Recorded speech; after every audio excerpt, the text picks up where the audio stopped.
हर व्यक्ति की 4 पत्नियां होनी चाहिए। बुद्ध के अनुसार किसी व्यक्ति की 1 नहीं, 2 नहीं, बल्कि 4 पत्नियां होनी चाहिए।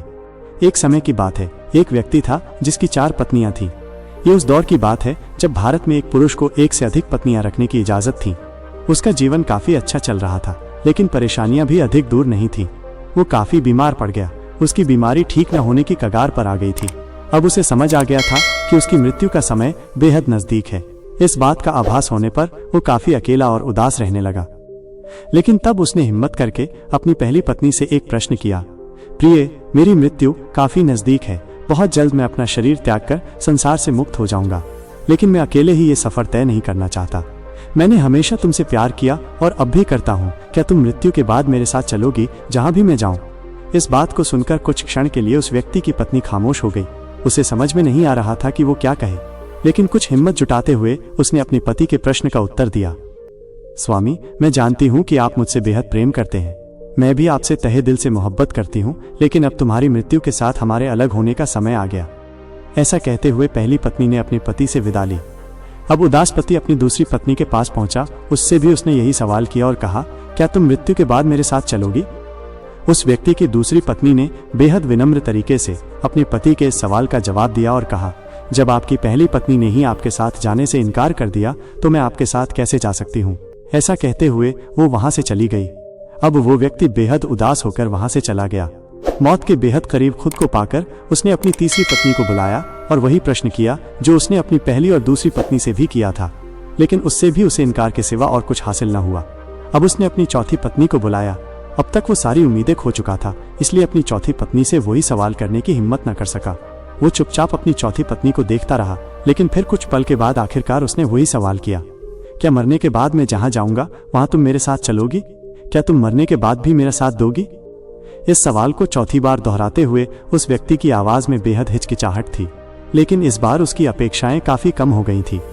किंतु तभी उसकी पत्नी ने जवाब दिया, स्वामी, मैं आपके साथ अवश्य चलूंगी। आप जहां मुझे लेकर जाना चाहें मैं आपका साथ दूंगी। मैं स्वयं भी आपसे दूर नहीं रह सकती, इसलिए आप जहां भी जा रहे हैं मुझे साथ ही लेकर जाएं। इस कहानी को सुनाते हुए गौतम बुद्ध ने अंत में कहा कि हर पुरुष एवं महिला के पास 4 पत्नियां एवं 4 पति होने चाहिए, ताकि उसे भी चौथी बार में हाँ सुनने को मिल सके। किंतु कहानी में बताई गई 4 पत्नियों को गौतम बुद्ध ने जीवन के एक खास पहलू के साथ जोड़ा है। गौतम बुद्ध के अनुसार कहानी में पहली पत्नी हमारा शरीर है, जिसे हम कभी भी अपनी मृत्यु के बाद अपने साथ लेकर नहीं जा सकते। मनुष्य कितना ही प्रयत्न क्यों न कर ले, लेकिन उसका शरीर मृत्यु के बाद उसके साथ नहीं जाता। दूसरी पत्नी है हमारा भाग्य। मृत्यु के बाद कैसा भाग्य? मृत्यु ही तो अंत है। इसके बाद हमें क्या मिलेगा और क्या नहीं, ये हमारे कर्मों पर निर्भर करता है। लेकिन मृत्यु के बाद हमें जो मिलता है वो एक नई शुरुआत ही है, इसलिए हम अपने भाग्य को कभी साथ नहीं ले जा सकते। कहानी में तीसरी पत्नी से तात्पर्य है रिश्ते। महाभारत में श्री कृष्ण ने भी कहा था कि मनुष्य की मृत्यु के बाद उसकी आत्मा का किसी से भी संबंध नहीं रहता। आत्मा किसी की नहीं होती। जब तक उसे नया शरीर न मिल जाए उसका कोई सगा संबंधी नहीं होता। इस बात को श्री कृष्ण ने अर्जुन को समझाया था जब अपने पुत्र अभिमन्यु की मृत्यु के गम में उसने युद्ध लड़ने से इनकार कर दिया था।